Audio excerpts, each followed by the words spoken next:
एक लफ्ज़, सिर्फ एक लफ्ज़, जो अगर गलत शख्स के लिए बोल दिया जाए तो इसका अंजाम सिर्फ सामने वाले के लिए नहीं, बोलने वाले के लिए भी इंतहाई खतरनाक हो सकता है। आज सोशल मीडिया पर इख्तिलाफ होते ही लोग लिख देते हैं, ये काफिर है, ये इस्लाम से खारिज हो गया, इसके पीछे नमाज जायज़ नहीं। लेकिन क्या आप जानते हैं कि रसूल अल्लाह ने किसी मुसलमान को बिला दलील काफिर कहने के बारे में ऐसी सख्त वईद सुनाई है कि इंसान का दिल कांप उठे।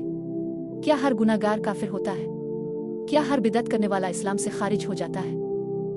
और आखिर किसको काफिर करार देने का इख्तियार है?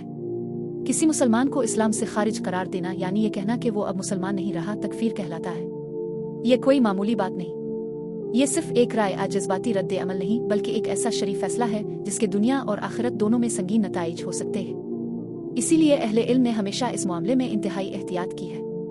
रसूल अल्लाह ने फरमाया, जो शख्स अपने भाई से कहे ए काफिर, तो ये बात उन दोनों में से एक पर जरूर लौटती है।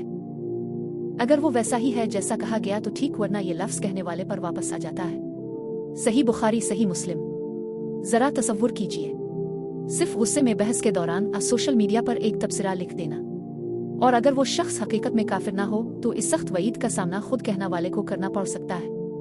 यही वजह है कि सलफ सालेहीन इस मामले में गैर मामूली एहतियात करते थे। अल्लाह ताला फरमाते हैं, ए ईमान वालों, जब तुम अल्लाह की राह में निकलो तो तहकीक कर लिया करो, और जो तुम्हें सलाम करे इसे ये ना कहो कि तुम मोमिन नहीं है, सिर्फ दुनियावी फायदा हासिल करने की खातिर। सूरतुल निसा 94। ये आयत एक बहुत बड़ा उसूल सिखाती है। अगर किसी शख्स के इस्लाम के बारे में शुबा भी हो तब भी जल्दबाजी से फैसला नहीं करना चाहिए। तहकीक, इंसाफ और एहतियात लाजिम है। इस्लामी उलमा ने वाज़ेह किया है कि किसी शख्स पर हुक्म कुफर लगाने से पहले कई शराइत देखी जाती हैं। मसलन, क्या इसने वाकई ऐसा कौल अफेल किया? क्या इसका मतलब सही समझा गया? क्या वो जानता था या जहालत में था? क्या इस पर शरई दलील वाज़ेह की गई? क्या इस पर कोई उज़्र मौजूद था, जैसे गलत फहमी या तावील?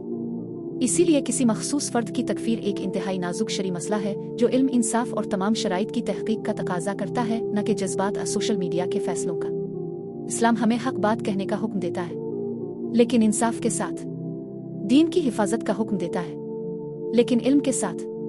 और गुमराही से बचने का हुक्म देता है, लेकिन जुल्म और ज्यादती के बगैर। इसलिए याद रखें, हर गुनाहगार काफिर नहीं होता, हर इख्तिलाफ करने वाला इस्लाम से खारिज नहीं होता, और किसी मुसलमान की तकफीर करना आम लोगों का काम नहीं, बल्कि ये एक निहायत संगीन शरई मामला है जिसमें कुरान, संत और अहले इल्म के बयान करदा उसूलों की सख्त पाबंदी जरूरी है।